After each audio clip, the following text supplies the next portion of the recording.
Hi hello guys welcome back to my YouTube channel. So friends, ಇವತ್ತಿನ video ತುಂಬಾನೇ informative ಆಗಿರುವಂಥ ವಿಡಿಯೋನ skip ಮಾಡದಲೇ ಪೂರ್ತಿಯಾಗಿ ನೋಡಿ. ನೀವು ಯಾರಾದರೂ ಫಸ್ಟ್ ಟೈಮ್ ನನ್ನ ಚಾನಲ್ಗೆ ವಿಸಿಟ್ ಮಾಡಿದರೆ ಪ್ಲೀಸ್ ಚಾನಲ್ನ ಸಬ್ಸ್ಕ್ರೈಬ್ ಮಾಡ್ಕೊಳ್ಳಿ ಫ್ರೆಂಡ್ಸ್, ಲೈಕ್ ಮಾಡಿ, ಹೆಚ್ಚೆಚ್ಚು ಶೇರ್ ಮಾಡಿ.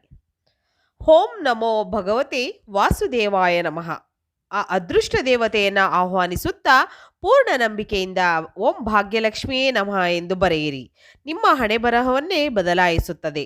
ದೇವರು ನಿಮ್ಮನ್ನು ಮರೆತಿದ್ದಾನೆ ಎಂದುಕೊಂಡರೆ ರಾತ್ರಿ ಎಷ್ಟೇ ಕತ್ತಲಾಗಿರಲಿ ಅದರ ಅಂತ್ಯ ಸೂರ್ಯೋದಯದಲ್ಲೇ ಆಗಬೇಕು. ಪ್ರಕೃತಿಯ ನಿಯಮ. ಮನುಷ್ಯರಾದ ನಮಗೆ ಆ ತಾಳ್ಮೆ ಇರುವುದಿಲ್ಲ.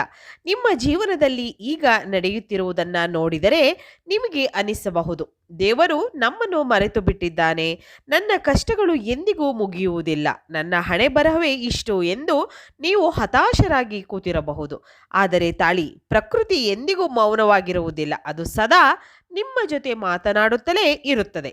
ಸಮುದ್ರದಲ್ಲಿ ದೊಡ್ಡ ಅಲೆ ಬರುವ ಮುನ್ನ ಗಾಳಿಯು ಹೇಗೆ ತನ್ನ ದಿಕ್ಕು ಬದಲಾಯಿಸುತ್ತದೆಯೋ ಹಾಗೆ ನಿಮ್ಮ ಜೀವನಕ್ಕೆ ದೊಡ್ಡ ಅದೃಷ್ಟ ಬರುವ ಮುನ್ನ ದೇವರು ನಿಮಗೆ ಕೆಲವು ರಹಸ್ಯ ಸಂಕೇತಗಳನ್ನು ನೀಡುತ್ತಾನೆ. ಇದನ್ನು ನಮ್ಮ ಪೂರ್ವಜರು ಶಕುನಶಾಸ್ತ್ರ ಎಂದು ಕರೆಯುತ್ತಾರೆ. ಇದು ಮೂಢನಂಬಿಕೆ ಅಲ್ಲ, ಇದೊಂದು ವಿಜ್ಞಾನ. ಬ್ರಹ್ಮಾಂಡದ ಆವರ್ತನ ಬದಲಾದ ನಿಮ್ಮ ಸುತ್ತಮುತ್ತಲಿನ ಘಟನೆಗಳು ಬದಲಾಗುತ್ತವೆ. ಆ ಭಾಷೆ ಅರ್ಥವಾಗದೆ ನಾವು ಒಂದು ಅದೃಷ್ಟವನ್ನು ಕಳೆದುಕೊಳ್ಳುತ್ತೇವೆ. ಇವತ್ತು ನಾವು ಹೇಳುವ ಈ ಸಂಕೇತಗಳಲ್ಲಿ ಒಂದೇ ಒಂದು ಸಂಕೇತ ನಿಮಗೆ ಕಂಡರೂ ಅಭಿನಂದನೆಗಳು. ನಿಮ್ಮ ಕೆಟ್ಟ ಕಾಲ ಮುಗಿದು ರಾಜಯೋಗ ಶುರುವಾಗಿದೆ ಎಂದು ಅರ್ಥ.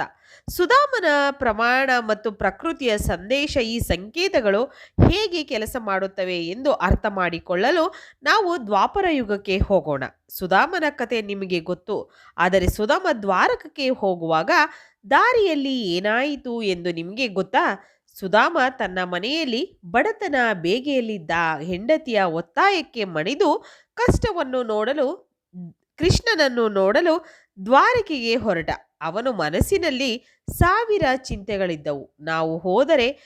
ಮನಸ್ಸಿನಲ್ಲಿ ಸಾವಿರಾರು ಚಿಂತೆಗಳಿದ್ದವು. ನಾನು ಹೋದರೆ ಕೃಷ್ಣ ಗುರುತಿಸುತ್ತಾನೋ ಇಲ್ಲವೋ, ನನ್ನ ಹರಕು ಬಟ್ಟೆ ನೋಡಿ ದ್ವಾರಪಾಲಕರು ಹೊರಗೆ ಹಾಕುತ್ತಾರೇನೋ ಎಂದು ಯೋಚಿಸುತ್ತಾ ತಲೆ ತಗ್ಗಿಸಿ ನಡೆಯುತ್ತಿದ್ದ. ಸ್ನೇಹಿತ ಸುಧಾಮನಿಗೆ ಗೊತ್ತಿರಲಿಲ್ಲ ಅವನ ದಾರಿದ್ರ್ಯ ಕಳೆಯುವ ಸಮಯ ಬಂದಿದೆ ಅಂತ. ಪ್ರಕೃತಿ ಮಾತೆಗೆ ಗೊತ್ತಿತ್ತು. ಕಾಡಿನಲ್ಲಿ ನಡೆಯುವಾಗ ಸುಡು ಬಿಸಿನಲ್ಲಿ ತಂಪಾದ ಗಾಳಿ, ಮರಗಳೆಲ್ಲವೂ ಇವರ ಮೇಲೆ ಹೂವಿನ ಮಾಲೆಗರೆದವು. ಇವರ ದಾರಿಯಲ್ಲಿ ಬಂದು ಗರಿಬಿಚ್ಚಿ ಕುಣಿದವು. ಬಲಗಡೆ ಜಿಂಕೆಗಳು ಓಡಿದವು. ಇವೆಲ್ಲವೂ ಶುಭ ಶಕುನಗಳು. ಸುಧಾಮನ ಆಲೋಚನೆ ನಕಾರಾತ್ಮಕವಾಗಿತ್ತು, ಆದರೆ ಅವನ ಪ್ರಭಾವಳಿ ಆಗಲೇ ಬದಲಾಗಿತ್ತು. ಬರಲಿರುವ ಐಶ್ವರ್ಯವನ್ನು ಪ್ರಾಣಿ ಪಕ್ಷಿಗಳು ಆಗಲೇ ಗ್ರಹಿಸಿದ್ದವು. ದ್ವಾರಕೆಯನ್ನು ತಲುಪಿ ಕೃಷ್ಣನ ರಾಜ ಮರ್ಯಾದೆಯನ್ನು ಅನುಭವಿಸಿದ ಸುಧಾಮ ವಾಪಸ್ಸು ತನ್ನ ಊರಿಗೆ ಹಿಂತಿರುಗಿದಾಗ ಅವನು ಹಳೆಯ ಗುಡಿಸಲು ಇದ್ದ ಜಾಗದಲ್ಲಿ ಒಂದು ಅದ್ಭುತವಾದ ಬೆಳಕು ಕಾಣಿಸಿತು. ಸುಧಾಮ ಅಂದುಕೊಂಡ, ಅಯ್ಯೋ, ನಾನು ದಾರಿ ತಪ್ಪಿ ಬೇರೆ ಯಾವುದೋ ಶ್ರೀಮಂತರ ಅರಮನೆಯ ಮುಂದೆ ಬಂದಿದ್ದೇನೆ. ಆದರೆ ಅಷ್ಟರಲ್ಲಿ ಆ ಬಂಗಾರದ ಅರಮನೆಯ ಬಾಗಿಲು ತೆರೆಯಿತು. ಅಲ್ಲಿಂದ ಒಬ್ಬ ದೇವತೆ ಆರತಿ ತಟ್ಟೆಯನ್ನು ಇಟ್ಟುಕೊಂಡು ರೇಷ್ಮೆ ಸೀರೆ ಉಟ್ಟು ಆಭರಣಗಳನ್ನು ಧರಿಸಿ ಸೇವಿಕೆಯರ ಜೊತೆ ಆರತಿ ತಟ್ಟೆ ಹಿಡಿದು ಹೊರಬಂದಳು. ಸುಧಾಮ ಕಣ್ಣು ಉಜ್ಜಿಕೊಂಡು ನೋಡಿದ. ಅದು ಬೇರ್ಯಾರೂ ಆಗಿರಲಿಲ್ಲ, ಅದು ಅವನ ಧರ್ಮಪತ್ನಿ ಸುಶೀಲೆ. ನೋಡಿ ಸುಧಾಮ ಆಶ್ಚರ್ಯಚಕಿತನಾದ. ಯಾವ ಶುಭ ಶಕುನಗಳು ನೋಡಿದ್ದಾನೋ ಅವು ಸುಳ್ಳಾಗಲಿಲ್ಲ. ಕೃಷ್ಣನ ಬಳಿ ಇವನು ಬಾಯಿ ಬಿಟ್ಟು ಕೇಳದಿದ್ದರೂ ಸರ್ವಾಂತಯಾಮಿ ಆದ ಕೃಷ್ಣ ಇವನ ದಾರಿದ್ರ್ಯವನ್ನೇ ಸುಟ್ಟು ಹಾಕಿದ. ಸುಧಾಮನು ಮನೆಗೆ ಬರುವಷ್ಟರಲ್ಲಿ ಅವನ ಗುಡಿಸಲು ಅರಮನೆಯಾಗಿತ್ತು. ಮಣ್ಣಿನ ಮಡಿಕೆಗಳು ಬಂಗಾರದ ಕಳಶಗಳಾಗಿದ್ದವು. ಇದರ ಅರ್ಥ ಇಷ್ಟೇ, ನಿಮಗೆ ದೇವರು ಕೊಡುವಾಗ ನಿಮ್ಮ ಕಲ್ಪನೆಗೂ ಮೀರಿದ ರೀತಿಯಲ್ಲಿ ಕೊಡುತ್ತಾನೆ. ನಿಮ್ಮ ಜೀವನದಲ್ಲೂ ಅಷ್ಟೇ. ನಿಮಗೆ ನಾಳೆ ಲಾಟರಿ ಹೊಡೆಯುತ್ತದೆ ಅಥವಾ ಒಳ್ಳೆಯ ಕೆಲಸ ಸಿಗುತ್ತದೆ ಎಂದರೆ ಇವತ್ತೇ ಪ್ರಕೃತಿ ನಿಮಗೆ ಸುಳಿವು ನೀಡುತ್ತದೆ. ಆ ಸುಳಿವುಗಳು ಯಾವುದು? ಬನ್ನಿ ನೋಡೋಣ. ಒಂದು ಪುಟ್ಟ ಅತಿಥಿಗಳ ಆಗಮನ. ಮೊದಲನೆಯದು ಅತ್ಯಂತ ಬಲವಾದ ಸಂಕೇತ. ಸಣ್ಣ ಜೀವಿಗಳ ನಡವಳಿಕೆ ಮನುಷ್ಯರಿಗಿಂತ ಪ್ರಾಣಿಗಳಿಗೆ ಮತ್ತು ಕೀಟಗಳಿಗೆ ಭವಿಷ್ಯದ ಕಂಪನಗಳನ್ನು ಗ್ರಹಿಸುವ ಶಕ್ತಿ ಹೆಚ್ಚು. ಸುನಾಮಿ ಬರುವ ಮುನ್ನ ಪ್ರಾಣಿಗಳು ಹೇಗೆ ಎತ್ತರಕ್ಕೆ ಓಡಿ ಹೋಗುತ್ತವೆಯೋ ಹಾಗೆ ಅದೃಷ್ಟ ಬರುವ ಮುನ್ನ ನಿಮ್ಮ ಮನೆಗೆ ಬರುತ್ತವೆ. ದಿಢೀರನೆ ನಿಮ್ಮ ಮನೆಯಲ್ಲಿ ಕಪ್ಪು ಇರುವೆಗಳ ಸಾಲು ಕಾಣಿಸಿಕೊಳ್ಳುತ್ತದೆ. ಕೆಂಪು ಇರುವೆಗಳಲ್ಲ, ಕಪ್ಪು ಇರುವೆಗಳು. ಅದರಲ್ಲೂ ವಿಶೇಷವಾಗಿ ಆ ಇರುವೆಗಳು ಬಾಯಿಯಲ್ಲಿ ಬಿಳಿ ಮೊಟ್ಟೆ ಅಥವಾ ಅಕ್ಕಿಯಂತಹ ವಸ್ತುವನ್ನು ಹೊತ್ತುಕೊಂಡು ಮನೆಯ ಒಳಗೆ ಬರುತ್ತಿದ್ದರೆ ಬರೆದಿಟ್ಟುಕೊಳ್ಳಿ, ಸಾಕ್ಷಾತ್ ಕುಬೇರ ನಿಮ್ಮ ಮನೆಗೆ ಲಗ್ಗೆ ಇಡುತ್ತಿದ್ದಾನೆ. ಸಂಪತ್ತಿನ ಆಗಮನದ ಸೂಚನೆ. ನಿಮ್ಮ ಮನೆಯ ಬಾಲ್ಕನಿಯಲ್ಲಿ ಅಥವಾ ಕಿಟಕಿಯ ಮೇಲೆ ಪಕ್ಷಿಗಳು, ಗುಬ್ಬಚ್ಚಿ ಅಥವಾ ಪಾರಿವಾಳ ಬಂದು ಗೂಡು ಕಟ್ಟಲು ಪ್ರಯತ್ನಿಸುತ್ತವೆಯೋ ದಯವಿಟ್ಟು ಅದನ್ನು ಕಿತ್ತು ಹಾಕಬೇಡಿ. ಪಕ್ಷಿಗಳು ಗೂಡು ಕಟ್ಟುವುದು ಎಲ್ಲಿ ಗೊತ್ತಾ? ಎಲ್ಲಿ ಪ್ರಶಾಂತವಾದ ಧನಾತ್ಮಕ ಶಕ್ತಿ ಇರುತ್ತದೆಯೋ ಅಲ್ಲಿ ಮಾತ್ರ ಅವು ನಿಮ್ಮ ಮನೆಗೆ ಬಂದರೆ ನಿಮ್ಮ ಮನೆಯ ದೋಷಗಳೆಲ್ಲ ಕಳೆದು ಶುಭಕಾಲ ಶುರುವಾಗಿದೆ ಎಂದು ಅರ್ಥ.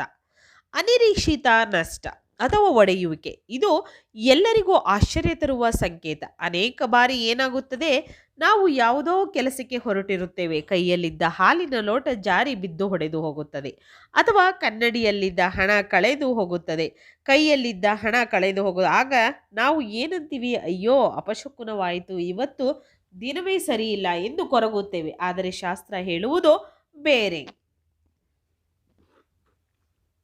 ಒಡೆಯುವುದು ಹೋಗದೆ ಹೊಸದು ಬರಲು ಜಾಗವಿರುವುದಿಲ್ಲ. ನಿಮ್ಮ ಮನೆಗೆ ಒಂದು ದೊಡ್ಡ ಕಂಟಕ ಅಥವಾ ದೊಡ್ಡ ಆಪತ್ತು ಬರಬೇಕಾಗಿರುತ್ತದೆ. ಆ ದೊಡ್ಡ ಆಪತ್ತು ಒಂದು ಸಣ್ಣ ಗಾಜಿನ ಲೋಟ ಹೊಡೆಯುವ ಮೂಲಕ ತನ್ನ ಶಕ್ತಿಯನ್ನು ಕಳೆದುಕೊಂಡು ಹೋಗುತ್ತೆ. ದೃಷ್ಟಿ ಕಳೆಯುವುದು ಎನ್ನುತ್ತಾರೆ. ನಿಮಗೆ ಬರಬೇಕಿದ್ದ ದೊಡ್ಡ ಪೆಟ್ಟು ಈ ಜಡವಸ್ತುವಿನ ಮೇಲೆ ಹೋಗಿ ನಿಮ್ಮ ಪ್ರಾಣ ಉಳಿಸಿದೆ. ಆದ್ದರಿಂದ ಮನೆಯಲ್ಲಿ ಗಾಜು ಒಡೆದರೆ, ಸಣ್ಣ ಪುಟ್ಟ ವಸ್ತು ಕಳೆದು ಹೋದರೆ ಬೇಜಾರು ಮಾಡಿಕೊಳ್ಳಬೇಡಿ. ನನ್ನ ಕರ್ಮ ಕಳೆದು ಹೋಯಿತು ಎಂದು ದೇವರಿಗೆ ನಮಸ್ಕಾರ ಮಾಡಿ, ಅದು ದೊಡ್ಡ ಅದೃಷ್ಟಕ್ಕೆ ಬಾಗಿಲು ತೆರೆದಂತೆ ಎಂದು ದೇವರಿಗೆ ನಮಸ್ಕಾರ ಮಾಡಿ. ಅದು ಮೂರನೇದು ಬ್ರಾಹ್ಮಿ ಮುಹೂರ್ತದ ಕನಸು. ಈಗ ಹೇಳುವ ಮೂರನೇ ಸಂಕೇತ 90% ಜನರ ಅನುಭವಕ್ಕೆ ಬಂದಿರುತ್ತದೆ.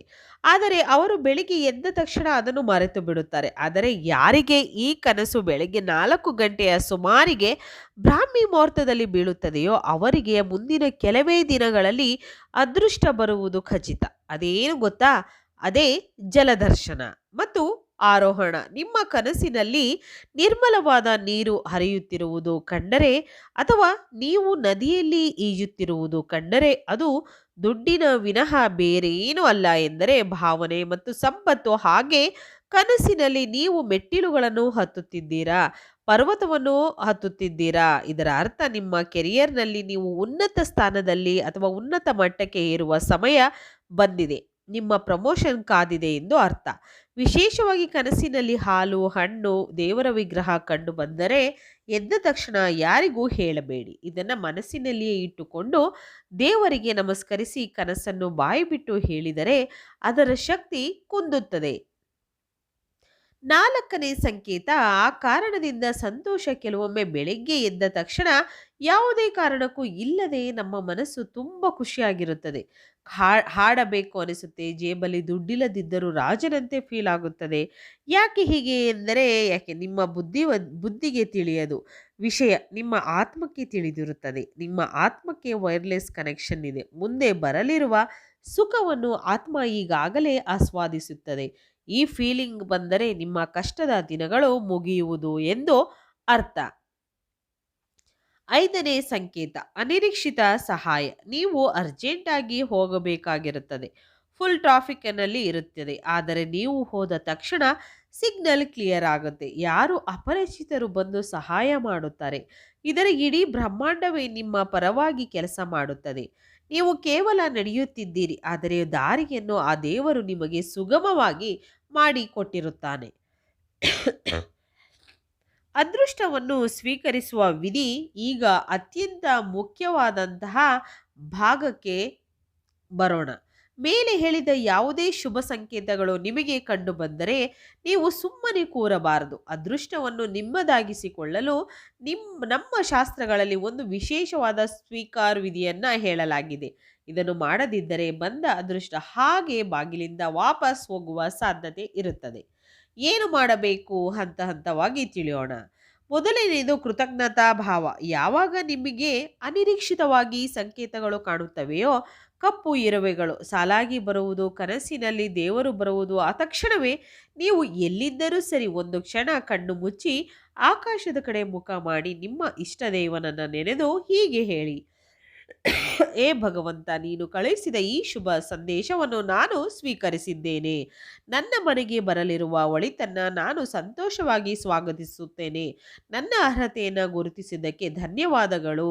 ಕೃತಜ್ಞತೆ ಎಂಬುದು ನೀವು ಎಷ್ಟು ಧನ್ಯವಾದ ಹೇಳುತ್ತೀರೋ ಅಷ್ಟು ವೇಗವಾಗಿ ಒಳ್ಳೆಯದು ನಿಮಗೆ ಹುಡುಕಿಕೊಂಡು ಬರುತ್ತದೆ.